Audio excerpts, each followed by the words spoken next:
Class 12 physics NCERT question number 7.5 करेंगे। आज हम इस क्वेश्चन में गिवन है एक्सरसाइज 7.3 एंड 7.4, मतलब वो क्वेश्चन नंबर 7.3 और 7.4 की बात कर रहा है जो हमने कर लिए। पूछ कर रहे हैं what is the net power absorb by each cycle, हमें निकालनी है net power.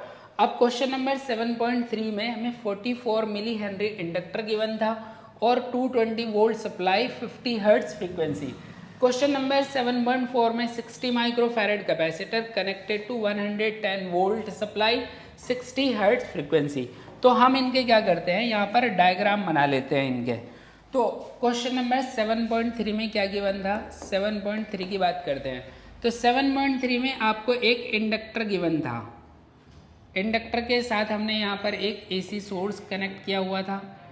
AC source volt दे रखा है यहाँ पर कितना 220 वोल्ट और एल दे रखा है यहाँ पर कितना 44 मिली हेनरी, ये क्वेश्चन में गिवन है। और 7.4 में क्या गिवन है, 7.4 में आपको गिवन है यहाँ पर एक कैपेसिटर। तो यहाँ पर एक हम कैपेसिटर कनेक्ट कर देते हैं और कैपेसिटर के साथ कनेक्टेड है एक एसी सोर्स। एसी सोर्स का वोल्ट दे रखा है 110 वोल्ट और फ्रीक्वेंसी दे रखी है नहीं, यहाँ पर फ्रीक्वेंसी कितनी दे रखी है, फ्रीक्वेंसी दे रखी है यहाँ पर 60 हर्ट्ज। फ्रीक्वेंसी यहाँ पर 60 हर्ट्ज है, यहाँ पर फ्रीक्वेंसी दे रखी है 50 हर्ट्ज। अब दोनों में पावर पूछा गया है, तो पावर का फॉर्मूला हमें पता है, average power for complete cycle.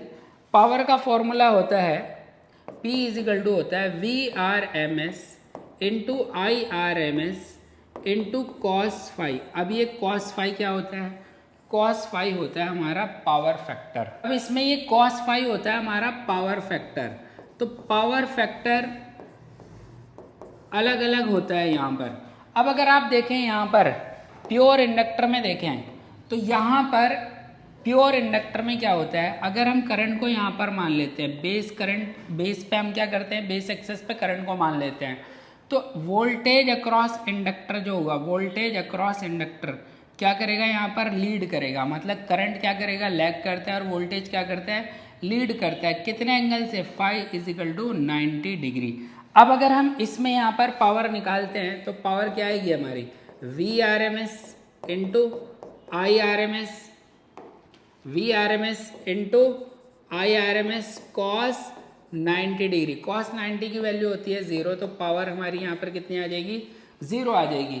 तो प्योर इंडक्टर में पावर कितनी आ गई, 0, क्योंकि कॉस फाई कितना आ जाता है हमारा 0। फेज एंगल कितना है यहाँ पर 90 डिग्री। अब बात करते हैं हम यहाँ पर प्योर कैपेसिटर की। तो कैपेसिटर में क्या करता है, करंट लीड करता है। करंट को हमने यहीं पर बना दिया बेस एक्सिस पर, और वोल्टेज अक्रॉस जो कैपेसिटर होगा वो यहाँ पर होगा। तो फाई यहाँ पर भी कितना आ रहा है, फाई यहाँ पर भी 90 डिग्री आ रहा है। तो अगर हम यहाँ पर पावर निकालेंगे एवरेज पावर, तो कितना आएगा, VRMS इंटू IRMS इंटू में कितना, कॉस 90 डिग्री। अब कॉस 90 की वैल्यू 0 होती है, तो पावर यहाँ पर भी कितनी आ जाएगी, 0। तो प्योर कैपेसिटर हो या फिर प्योर इंडक्टर हो, कोई सा भी सर्किट हो, दोनों में पावर कितनी आएगी हमारी, 0 आएगी, क्योंकि पावर फैक्टर कॉस फाई की वैल्यू 0 होती है और फाई यहाँ पर कितना है, 90 डिग्री है। इसमें करंट लैग करता है और इसमें करंट लीड करता है। इसी तरीके से हम कंप्लीट एनसीईआरटी का सॉल्यूशन प्रोवाइड करा रहे हैं। आप इसको लाइक, शेयर एंड सब्सक्राइब करना ना भूलें। Thank you so much.